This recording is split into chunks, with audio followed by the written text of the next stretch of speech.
How are you, sir? Good. You don't seem adequately excited to see me. It's my usual confidence. Don't take it personal. Good morning, you're Dalton Batiste. Answer out loud. Yes. And this is cause number 24 DCCR 0917 0918, 25 DCCR 1436, 1437, and then 24 DCCR 0407. Mr. Batiste is charged in the first two cases with murder, the second two with manslaughter, and the last with possession of marijuana. And what is the announcement? Judge, we're still ready for trial. So The state's ready for trial as well, Judge. We would prefer to proceed on the felony possession of a marijuana case first. I understand the court if there's pushback from the court on that, given the fact that it's a state jail. I'm not doing that. No. There's no way I'm going to try a state jail felony on top of the other cases. So what are we actually? This is just an announcement. Did we get off the trial docket? yes, Judge. Remind me, please. We tried this case. We had a hung jury. Yes. And the state elected to re-indict as a manslaughter, using the same theory, essentially as before. But the challenge is, of course, I think you said it on a review or whatever this is, because that's essentially a totally different charge than the fentanyl murder statute that we were arguing about last time. And I'm fine. Obviously, I would, if the state's going, I guess I'm a little confused. Two murder charges are still pending. And typically when something. I filed dismissal on those this morning. Perfect. Okay. So actually we're just looking at the two manslaughters and the possession of a marijuana case. Right. So I would, let's get it set then for a trial on the two manslaughter cases. And then let's see where we get from there. Judge, the state's also filed a motion. Yeah, let's talk about that. So Mr. Batiste, Mr. Coleman has filed a motion asking that I order you to act in a certain way out at our jail and to follow the rules and all of those things, which you should be doing anyway. I feel like we've probably already had this conversation, but what I can do, and here's what I don't necessarily want. I don't disagree with Mr. Coleman a single bit. You can ask Mr. Gertz, you can ask anybody that's been in front of me about how I feel about what is going on at our jail and how disrespectful inmates are being to the staff out there. And I'm doing whatever I can to try to get through to you all, because it can make things much worse. Much worse. Number one, if you go to trial on the manslaughter and you're found guilty, the jury's going to hear about all of it. They're going to march these correctional officers in here and they're going to say what you've been saying to them that I'm not going to say today because a lot of people are watching. But you know what you're saying. You know how you're acting. I can promise you, Mr. Gertz is embarrassed for you because you don't help him help you by acting this way. Does that make sense? You're not one of these kids out there. How old are you? 26. 26. So typically I'm dealing with 17, 18, 19-year-olds that are out there acting crazy. You're too old for that. What I don't want to do, Mr. Coleman, though, is cause the jail more grief by holding him in contempt and making him stay there even longer. Here's what we're going to do. We're getting the case set for trial on the manslaughters. We're going to get those tried. I'm not sure what I will do if you violate this exactly. I can't tell you right now, but I am ordering you to refrain from calling names. And if you need me to tell you everything, I can. If I need to be specific, I'll be specific. Because what I don't want you to come in here and say, well, I didn't say bitch, I said whatever. You know what I'm saying? Yes, ma'am. Behave. Don't call names. Don't tell them they don't have rank. Don't tell them I get what I want. B. That's not how you talk to somebody who's just going to do their job. They're just trying to go do their job and go home. And they got to deal with you and all the other people out there that are acting like idiots. So I'm going to order you to not do that. What that means is if you violate that order and do it, and I get more incident reports, Mr. Coleman will ask me to hold you in contempt. And what I can do for every single incident, for every name you call, for every time you get written up, for every time you don't follow the rules, I can hold you in contempt and I can order 6 months. And then I can stack 6 months for every name. Every time you say it, I can stack it, stack it, stack it. Do you understand? Yes, So you are now court ordered to follow the rules, which I shouldn't have to do, but I am. Okay? yes, So I will set these cases for trial at the very next trial setting that we can get them on, and we'll go forward at that time. All right? thank you, Judge. You can go back with the bailiff.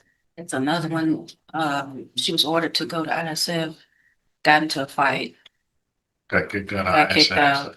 Because she just got on probation a Almeida Miles. couple months ago. Well, there's nothing we can do. So she can plead true or not true, and we'll reset it for a sentencing hearing. And it'll be up to me if there's no agreement. I mean, if she can't make it through, I can't just let her out. Okay. There's no, I mean, I don't have a choice. Can't get better. Yeah. I didn't know if there was any other alternatives, but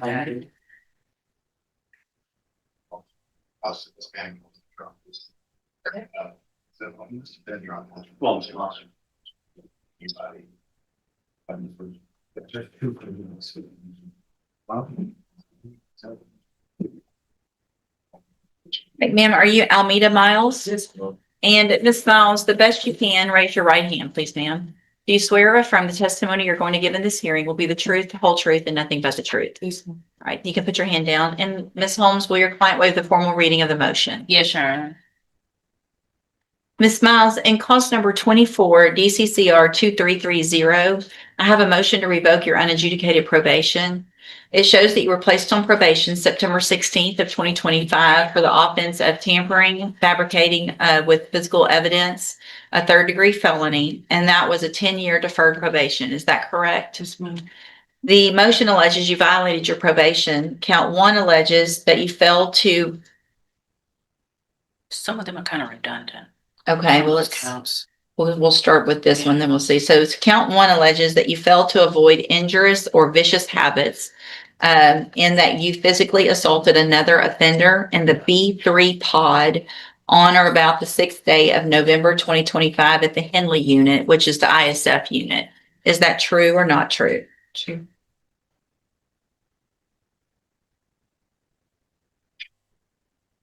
Count 2 alleges that you failed to complete the education program, the GED program, because you stated that you were tired and did not feel like going to school so early in the morning every day. Is that true or not true?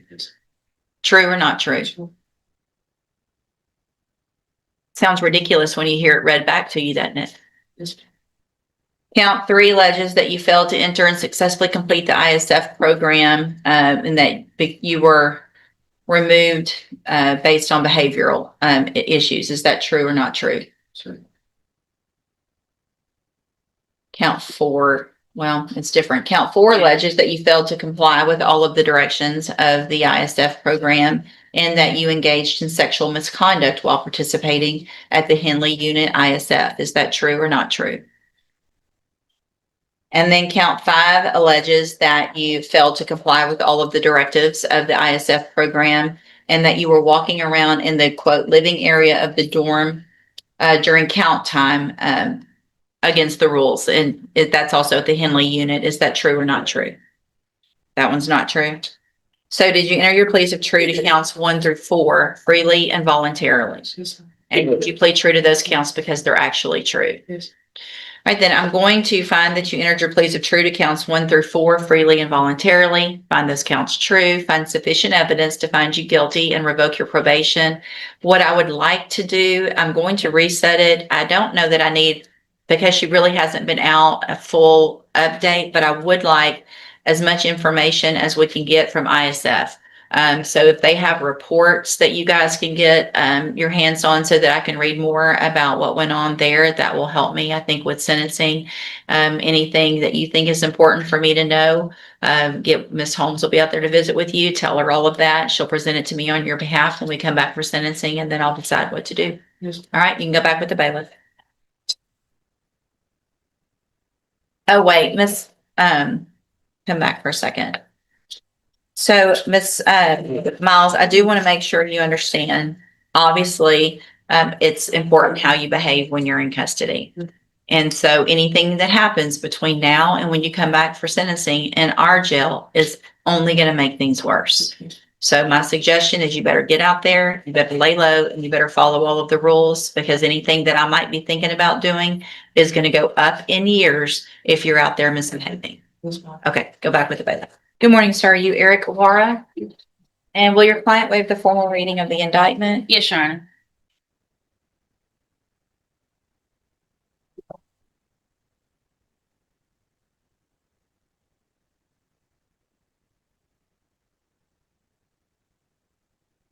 Mr. Wara, in cause number 24 DCCR 2344, the state has elected to proceed on count one only. It alleges that you committed the second-degree felony offense of aggravated assault with a deadly weapon from October 19th of 2024. And how do you plead to that charge? Guilty. Are you pleading guilty freely and voluntarily? Yes, ma'am. And are you pleading guilty because you actually did what they charged you with? I have here on the tablet some documents that have your signature on them that the state has marked as exhibit number 1. Before you signed these, did you go over them with Ms. Holmes? Yes, ma'am. And do you fully understand them? Yes, ma'am. And do you understand, if I follow the agreement that you've made with the district attorney, that you will be waiving or giving up any right to appeal? Yes, ma'am. Do you also understand, if you're not a U.S. citizen, that a plea of guilty or no contest may result in your deportation, exclusion from admission to the country, or denial of naturalization under federal law? Yes. State tenders number 1. No objection. It's admitted. Is there any evidence that Mr. Wara is not competent? No, Your Honor. All right, sir, I'm going to find that you entered your plea of guilty freely and voluntarily, find that you're mentally competent and understand the nature and the consequences of your plea, find sufficient evidence to find you guilty, and at this time find you guilty of the second-degree felony offense of aggravated assault with a deadly weapon. Sentence you in accordance with that agreement to a term of 10 years in the institutional division of the Texas Department of Corrections. You will receive credit on that sentence for any time that you've been in custody that the law gives you the right to receive. There will be an affirmative finding of a deadly weapon in this case. I am handing you the trial court certification that shows this was an agreement that I followed, and so you've waived your right to appeal. I also handed you a written admonishment regarding your ineligibility to possess a firearm or ammunition. Because of the judgment entered against you, you're ineligible under Texas law to possess a firearm or ammunition. Possession of a firearm or ammunition could lead to charges against you. If you have any questions about the laws that make you ineligible to possess a firearm or ammunition, or about how long that lasts, you can talk with Ms. Holmes. All right, good luck to you, sir. You can go back with the bailiff. Good morning, sir. Are you John Dre Willis? This is cause number 25 DCCR 1048. Mr. Willis was previously in court, entered a plea of guilty to burglary of a habitation. I've received the pre-sentence report. Have you both had an opportunity to review that report? Yes, Your Honor. I have, Judge, and in light of the fact of the Louisiana murder Yeah. case, I know the PSI It's- came in a tad bit late due to no fault of her own. Miss Carvin had a death in the family, so I would like the opportunity. It seems silly to put him on probation, and he has a hold on that. So just for clarification, he's not the suspect. There Okay. actually has been someone else indicted for that case. He's Okay. a witness that they're holding. So he's not the defendant in the murder Okay, it case. just reflected that. Yeah, he they had do been have a charged hold. with- No, he's not charged with the murder, Okay, but he is a key witness in the murder. okay. And they put their witnesses in custody? That's what I was told. I'm sorry? Yeah, the detective. They, They yeah, came to visit him. they came um, here. Okay. So that's what I've been told. Would you like me to confirm any? I just, Yeah, not that I- Yeah, you other can. than through him, did you, that's just what your defendant, which, and I'm not saying I don't believe you. Yeah, that's what has been relayed to me. Okay, so So- let's do this. Sorry. Let's, I don't know if you can, I can reach out to Cal. reach out now and see if you can make sure of that to this morning. We can go ahead and go forward this morning. If for some Okay. reason you can't, we'll just reset it 1 week or something. Okay. So just have a seat, wherever the bailiff wants you to, and we'll see if we can get that confirmed. Okay.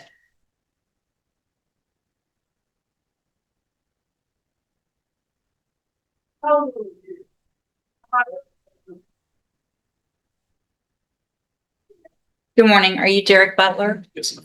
This is clause number 25 DCCR 1653. Mr. Butler is charged with evading arrest or detention with the use of a vehicle. And what is the announcement? Judge, there is some media attached to this case that I need to review with my client. Okay. I just need a little time to do that. I've talked to Mr. Smith about the issues I'm having through with that video. Okay. And so we just need a little time so we can get that taken care of. Okay. So you're having trouble pulling it up. Well, it's not that, it's just a factual issue. Oh, gotcha. resulting Okay. From So do you need a normal reset or just maybe a little shorter? actually a little short. It doesn't have to be a normal reset. Let's do about 3 weeks. Yeah, that'd be perfect. And so, Mr. Butler, Mr. Lewis will be out there soon, I'm sure, to go over all of that discovery, and then you guys will be able to make a decision and have an announcement at the next court date. All right, thank you. Thank you, Judge. Yeah, that's. Thank you, sir. Isaiah Cheatham, good morning. Are you Isaiah Cheatham? Yes, Your Honor. And Mr. Lewis, will your client waive the formal reading of the motion? He does, Judge.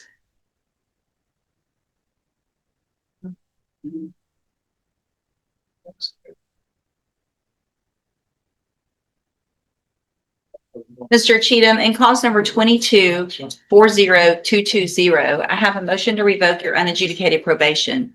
This shows that you were placed on probation June 6th of 2023 for the offense of assault family violence, a 3rd degree, and that was a 4-year deferred probation. Is that correct? True, Your Honor. Is it correct? Yes, ma'am. Okay. Now comes the true or not true. Count 1 alleges that you violated your probation by committing the new offense of conspiring to transport illegal aliens April 8th of 2024 in Kinney County, Texas. And is that true or not true? True. Count 2 alleges that you failed to remain in Jefferson County as ordered and that you were in Bracketville, Kinney County, Texas, without permission, April 8th of 2024. And is that true or not true? True. Count 3 alleges that you provided a urine sample February 29th of 2024 that tested positive for marijuana. Is that true or not true? True. Your Honor, the state would elect to abandon the remaining counts or allegations. State abandons 4 through 8. Is that correct? Yes, Judge. Did you enter your pleas of true to counts 1, 2, and 3 freely and voluntarily? Yes, Your Honor. And did you plead true to those counts because they're actually true? Yes, Your Honor. All right, I have some documents here on the tablet that have your signature on them that the state's marked as exhibit number 1. Before you signed these, did you go over them with Mr. Lewis? Yes, Your Honor. Do you fully understand them? Yes, ma'am. And do you understand if I follow the agreement that you made with the district attorney that you'll be waiving or giving up any right to appeal? Yes, Your Honor. State tenders number 1. No objection, Judge. It's admitted. Is there any evidence that Mr. Cheatham is not competent? No, Judge. All right, sir, I'm going to find that you entered your pleas of true to counts 1, 2, and 3 freely and voluntarily. Find those counts true, find sufficient evidence to find you guilty, and at this time, find you guilty of the 3rd degree felony offense of assault family violence. Sentence you in accordance with your agreement to a term of 5 years in the institutional division of the Texas Department of Corrections. You will receive credit on that sentence for any time that you've been in custody that the law gives you the right to receive. I'm handing you the trial court certification that shows this was an agreement that I followed, and so you've waived your right to appeal. I also handed you a written admonishment regarding your ineligibility to possess a firearm or ammunition. Because of the judgment entered against you, you're ineligible under Texas law to possess a firearm or ammunition. Possession of a firearm or ammunition could lead to charges against you. If you have any questions about the laws that make you ineligible to possess a firearm or ammunition, or about how long that lasts, you can talk with Mr. Lewis. All right, good luck to you, sir. You can go back with, yes, sir. Your Honor, given the nature of the plea, I just want to say what the state's is withdrawing its motion as it relates to the treatment of the jail staff. I mean, I filed a similar motion. I'm sorry. In light of the nature of the plea, I'm withdrawing my motion that I filed about the treatment of the jail staff. Oh, okay. It was a similar motion to the other case. Okay. So, Mr. Cheatham, you've only got a short amount of time left, probably here in Jefferson County, and you'll catch change and go to TDC. It's important that you understand that if you continue to behave the way you have behaved in our jail, you're not likely to make parole very soon. So on a 5-year sentence, you could be eligible for parole in a year and a half or so. So it's up to you. Get there, act better than you've been acting here. Maybe you'll get out on that parole. You keep acting like you've been acting in our jail, you're likely to do that whole 5 years. That's going to be up to you. You understand? Yes, Your Honor. All right, go back with the bailiff. Good morning. Are you Derek Corbin? Mhm. This is clause number 25, DCCR 1659. I'm going to take judicial notice of the court's file, Mr. Corbin's case.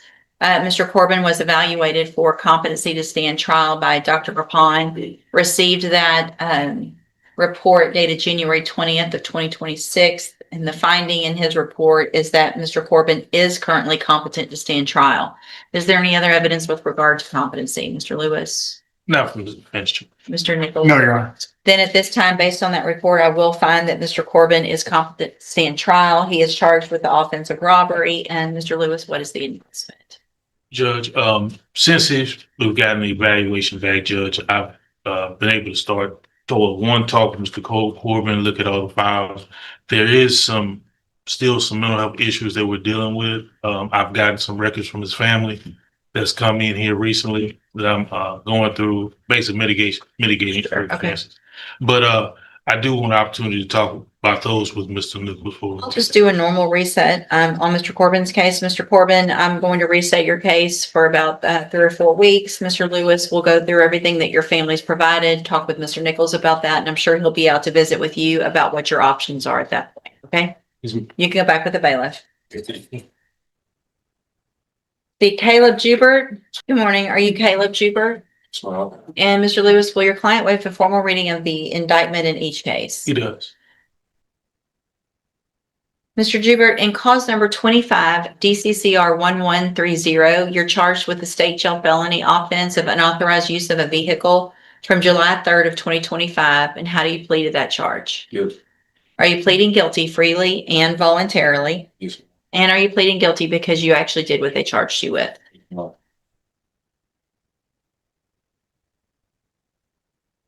And then in cause number 25, DCCR 1131, you're charged with the 3rd-degree felony offense of evading arrest or detention with the use of a vehicle from July 3rd of 2025. And how do you plead to that charge? Good. Again, are you pleading guilty freely and voluntarily? Yes, ma'am. And because you did what they charged you with? Yes, ma'am. In each of these cases, I have here on the tablet some documents that have your signature on them that the state's marked as exhibit number 1. Before you signed these, did you go over them with Mr. Lewis? Yes, ma'am. Do you fully understand them? Yes, ma'am. And do you understand if I follow the agreements that you've made with the district attorney that you'll be waiving or giving up any right to appeal? Yes, ma'am. And it looks like, let me get to this other one real quick.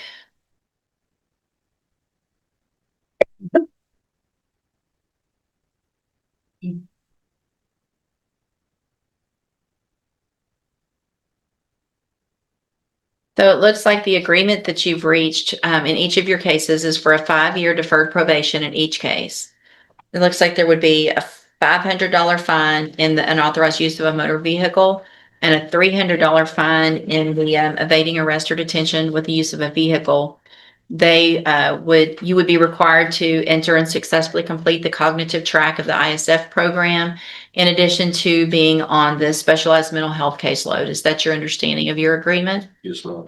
Do you also understand, if you're not a U.S. citizen, that a plea of guilty or no contest may result in your deportation, exclusion from admission to the country, or denial of naturalization under federal law? Yes, ma'am. State tenders number 1 in each case. No objection, Judge. It's admitted in each case. Is there any evidence that Mr. Jubert's not competent? No objection. All right, Mr. Jubert, in each of your cases, I'm going to find that you entered your pleas of guilty freely and voluntarily, find that you're mentally competent and understand the nature and the consequences of those pleas, find sufficient evidence in each case to find you guilty. However, I'm going to reset your cases so that the probation department can do a pre-sentence report. That'll give me more information about you and your cases, and then we'll come back later for sentencing. Yes, ma'am. Are there any reports? Judge, and may I just put something on the record very briefly?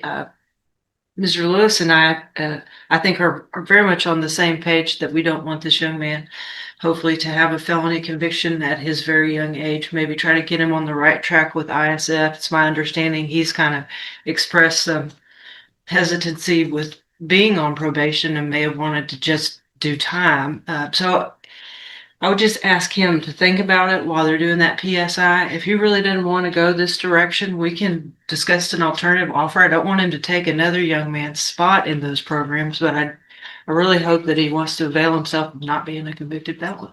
You understand what Ms. Malfino is saying? Yes, ma'am. That's what we all want, really. And we hope that you would want that for yourself.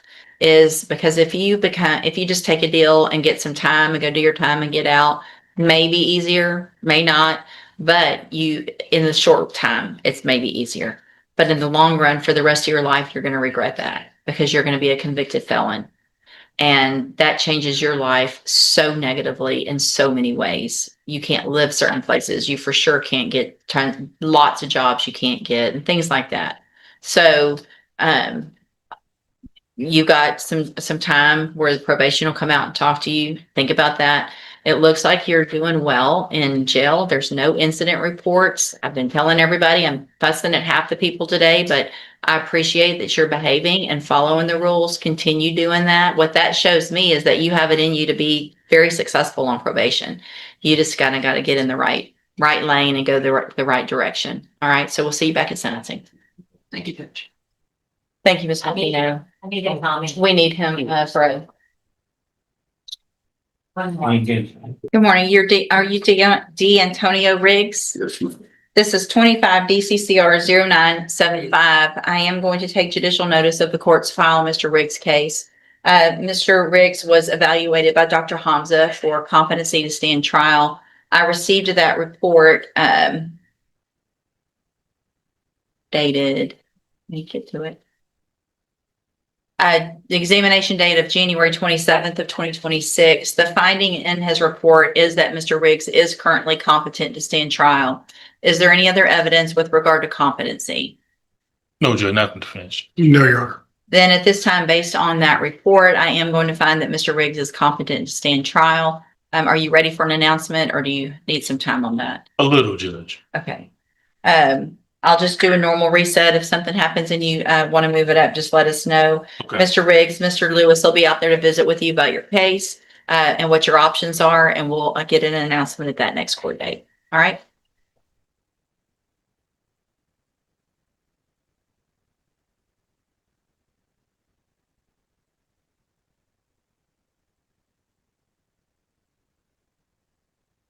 Eric Segrist, Mr. Lewis. Yes. Good morning. Are you Eric Segrist? Yes, ma'am. And this is cause number 25 DCCR 1836. Mr. Segrist is charged with burglary of a habitation. And what is the announcement? Judge, this was one that we had reset here from a few weeks ago where Mrs. Smith was trying to reach out to the complainant in regards to this case, some paperwork that she supposedly had came and filed with the DA's office. To date, my understanding, he has not been able to get with her. I've tried to call her, but hasn't got any answer. I've got a separate number that supposedly is supposed to be good to reach out to her. I've given that to Mr. Smith. And of course, we're asking for a little time to see if we can do that. I've talked to my client. He did want me to ask about possibility of a bond reduction. Well, let's do this Regards to- because that would make sense if you can't get in touch with her. I'm going to reset it 1 week. Mr. Smith, see what you can do with that new information and let's get an announcement next week. If for some reason you can't get in touch with her, but the state's going to proceed with the case, then we'll talk about a bond next week. I'll follow the motion to that. Perfect. Thank you. All right. We'll see you next week. And then Derek Schinkel, Mr. Lewis. Good morning. Are you Derek Schinkel? Yes, ma'am. And this is 25 DCCR 1797. Mr. Schinkel's charged with aggravated assault with a deadly weapon. Mr. Lewis? But Judge, I've been informed that actually John West is going to be representing Mr. Schinkel. He Okay. hasn't signed on to it yet, but I know that his family evidently is trying to make that connection to get that done. I think he's previously done some work for him, Okay. and they were going to. So, Mr. Schinkel, do you want me to reset your case to give your Yes, family some please. time to hire Mr. West? Then we'll reset it a normal reset. That's about 30 days. Mr. Lewis is still your attorney. If for some reason that doesn't happen within the next 30 days, then we'll need to get moving on your case with Mr. Lewis at that time, okay? Okay. All right, we'll see you back in about 30 days. And then Anthony Young.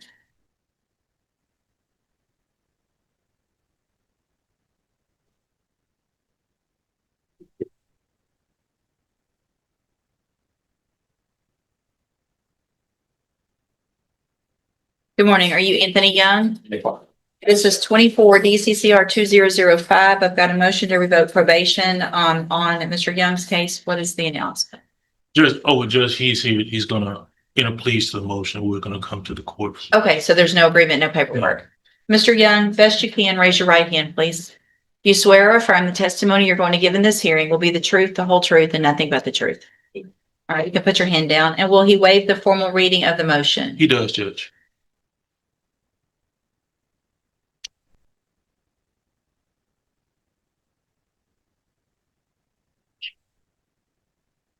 Mr. Young, I have a motion to revoke your unadjudicated probation.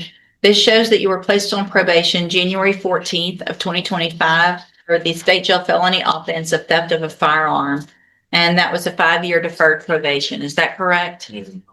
The motion alleges that you violated your probation. Count 1 alleges that you failed to conduct yourself in a courteous and professional manner and that you assaulted a fellow inmate with a weapon, resulting in serious, well, it says jury, but I'm guessing that needs to say injury. Is that true or not true? True. Count 2 alleges that you failed to successfully complete the cognitive track of the ISF program and that you were unsuccessfully discharged because of that assault. Is that true or not true? True. Did you enter your pleas of true to counts 1 and 2 freely and voluntarily? Yeah. And because they're both actually true. All right, then I'm going to find that you entered those pleas of true freely and voluntarily, find those counts true, find sufficient evidence to find you guilty and revoke your probation, but I'm going to reset your case so that we can get an updated pre-sentence report. It'll just give me more information, I guess, about what's been going on since you've been in custody. Any information you can get from ISF for probation, that would be great. And then I will come back and I'll make a decision on your punishment at that date. Anything that you think is important for me to know, make sure you talk to Mr. Lewis about that and he'll present it to me on your behalf when we come back. Yeah. All right, you can go back to the bailiff. We need Thank a you. thumbprint. Oh, they need a thumbprint. Hey, Judge, did you see this? Oh, no, hold on. Right, the thumbprint, yeah, like, sure, the right person has information. Yeah. Yeah. It's like, well, I need it. I mean, I know. I'm sorry. I mean, I'm gonna see them all when we come back. So the good thing, I know I have a date, Right. so we'll see.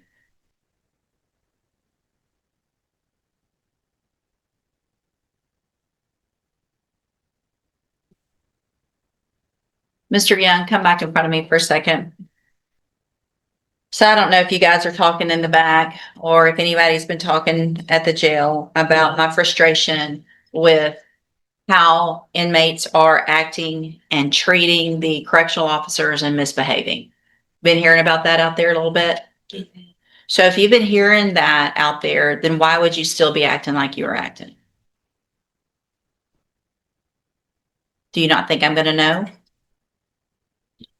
You know, I mean, I get the reports, everything, every time there's an incident report, I get it. And I have pages here. It looks like you like to smoke, don't you? You don't? Well, if you don't like to smoke, then why do you keep smoking and getting incident reports? Because that doesn't make sense to me at all. Right? Make that make sense for me. Why would you do something that you don't like and get an incident report, knowing that I'm going to see it? Just to do something you're not supposed to be because it's cool to break the rules? It's not cool to break the rules because let me tell you, when you come back in front of me in about 5 or 6 weeks, I'll know what day today is. And if there are more incident reports and you continue to act like you have been acting and doing the things that you've been doing, including hiding paraphernalia and body parts, I know about that. So if I find out that you're doing these, it's obviously going to affect what your sentence is. Does that make sense? So if you can't behave, you're going to come in here. Mr. Lewis can only do what he can do. You got to give him something to work with. Make it where he can come in here and say, Judge, he was acting up, but he's been great for these 5 or 6 weeks. He hasn't received a single incident report. Maybe I'll take that into consideration. I will. But he can't come in here and argue for me to do something nice for you if you're not helping him help me do something that you want. Does that make sense? All right, go back with the bailiff.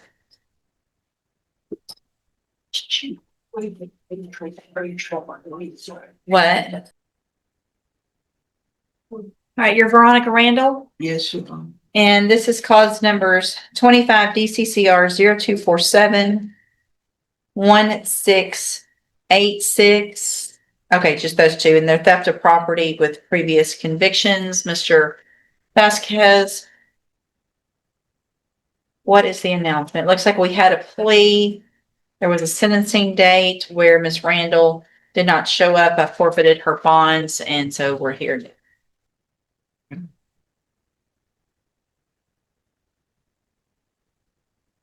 Judge, I don't know where to start. I think Miss Randall, since she didn't show up for her last PI, wants to show up and do your, not show up, you'll still be in jail, but you want to have your PSI done at the jail. Is that correct? Yes, you are. So the agreement was for a cap of 4 years. Yes, Sean. And when she did not show up, I did formally reject that plea agreement. So I would think we would need paperwork for a new plea, even if it's the same agreement for a cap of 4 or whatever you guys want to agree to, but we'll need to do paperwork. Then I'll reset it for sentencing. We'll have the probation department go to the jail, do the pre-sentence report. We'll come back and then I'll sentence her. So we need paperwork done today. And Judge, just so she's aware, in light of the fact she didn't show up Yeah. and the information contained within the PSI, that offer will probably go up today. I would assume it would. My notes show that this was low because of criminal history, didn't show for the PSI, didn't show for court. So I'm not saying what I'll do. Obviously, I'll take a look at everything, but I want to get an update done. And y'all need to enter new pleas on the 2 cases. Judge, in the alternative, I know I'm asking a lot. In the alternative, I would ask the court to sentence if the court would reconsider and accept the 4-year cap, we could move forward today. No. No? Mm-mm. First, y'all need to do the paperwork. Okay. I'm not going to, and now I'm not saying I'm not going to give that, but I think Ms. Malfino has a point, and I would understand why the plea agreement or offer would be different, and that would make sense to me based on the criminal history and what's going on. So let's get the paperwork done. Let's get the plea done today so we probably don't need very long for a reset because it's really just going to be an update for them to visit with her about what has been going on from the time she entered that plea and didn't show up for everything. So we can do a kind of a quicker sentencing date, but let's get that paperwork done and we'll take care of it today. All right. And Mr. Vasquez, will your client waive the formal reading of the indictment in each of the cases? Yes, Sean. Judge, may we proceed on paragraphs 1, 2, and 3? We'd kind of gone round and round on this at one point, but especially in looking at the criminal history and the PSI, I feel confident that with paragraphs 1, 2, and 3, it will make it a sequence for second degree. Well, I have to have 2. We gotta have 2 regular thefts. So 2 and 3 are misdemeanors. That's what makes it the state jail. And so then I would need, Oh, I'm sorry. I didn't realize they were bullet points. It's been a minute. So could we go on the April 10th? we went through 1 through 6 last time. Okay. Can we just do that Sure, again? yeah. Because we had already figured that out, that covers it. Yes, ma'am. Thank you. Thank you, Your Honor. All right. So the state has elected to proceed on counts 1 through 6. And Ms. Randall, I know that we've gone through all of this before, but because I rejected that plea when you didn't show up, that we have to do all of this again like it didn't happen, okay? I was in the hospital. Well, I'll get all of that information. I just want you to understand why we're Yes. having to go through all of it again, ask the same Sure. questions.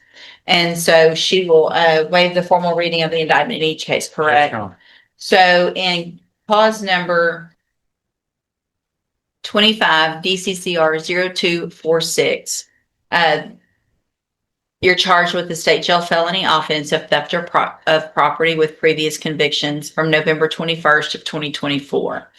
The indictment alleges further that you were convicted of theft April 4th of 1984. After that was final April 11th of 1985. And then after those were final April 10th of 1989. And then November 12th of 1991. 1, 2, 3, 4. And then October 10th of 1994. And those are the two regular felonies. Okay. And how do you plea? Make sure. District court, district court, district court. Okay, that gets us to the it's okay. Second. And my notes were just wrong. Sorry, my apologies. I had 1, 2, and 3 plus the sequenced. I just read it back to you wrong. Gotcha. Okay. And so how do you plead to that charge, ma'am? And are those prior convictions true? Did you enter your plea of guilty and true just now freely and voluntarily? And because you actually did what they've charged you with? Give me just a second to make that notation.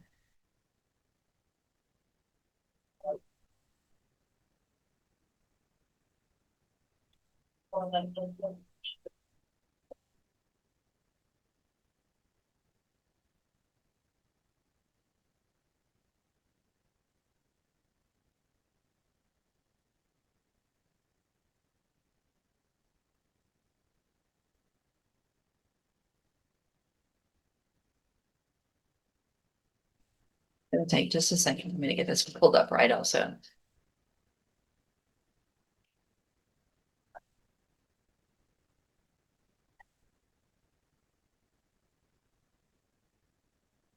Right, and cause number 25 DCCR 0247, you're also charged with the state jail felony offense of theft of property with previous convictions. This is from November 16th of 2024. It alleges those same prior offenses that I read from the prior indictment. And how do you plead to this charge? I'm not understanding. You charging me from them 4 that you just read out and the 2 I'm here for, what I'm So- in jail for now? So you've got 2 new, Right, Theft. that I'm in jail right? now. But you have, because of your prior offenses, Right. I in didn't each get of the- time. right, it enhances these now to a second degree felony. Okay, it was a 3rd degree when I was here in October. No, it was a second because I have the indictments that I wrote on specifically when we went through all of that, because Yes. they were regular felonies, Mhm. it makes it a second degree. Okay. Okay, so to the charge of theft in 25 DCCR 0247, are you guilty or not guilty? I'm guilty. And then for those prior convictions, are they true or not true? They true. So did you enter, in this case, your plea of guilty and true freely and voluntarily? Yes. And because you did what they charged you with? Right. In each of these cases, I have the documents on the tablet that have your signature on them, that the state's marked as exhibit number 1. Did you go over these with Mr. Vasquez again? Yes. Do you fully understand them? Yes. And do you understand, if I follow the agreement that you've made with the district attorney, that you'll be waiving or giving up any right to appeal? Yes. So as long as I give you 6 years or less, you can't change your mind and appeal. Do you understand? Yes. Okay. And you're a U.S. citizen, correct? Yes. State tenders number 1 in each case. No objection, Your Honor. It's admitted in each case. Is there any evidence that Ms. Randall is not competent? No, Your Honor. Okay, I just went through. Is there going to be a dismissal? There's 3 cases Well, there's going to be a dismissal since. in 1686. Yes. Okay. All right, Ms. Randall, in each of your cases, I'm going to find that you entered your pleas of guilty and true freely and voluntarily. find that you're mentally competent and understand the nature and the consequences of those pleas. Find sufficient evidence in each case to find you guilty, but I'm going to reset your case so that the probation department can do an updated report. That'll just give me, primarily, I need more information about where you've been since we entered that plea. Obviously, we have all the information already from prior to that. And so what I'll do is just do a normal reset, which is about 4 weeks instead of the 6 or 7 for the PSI, since they don't have to do all of that information. Then we'll come back for sentencing. Obviously, anything that you think is important for me to know. And just like that, another day in court came to an end. Some defendants were given a chance to turn things around, while others were reminded that patience only lasts so long. Throughout this hearing, one message stayed the same: your choices follow you, and sooner or later, you're held accountable for them. Justice doesn't always happen in one dramatic moment, but when consequences finally catch up, they speak louder than words.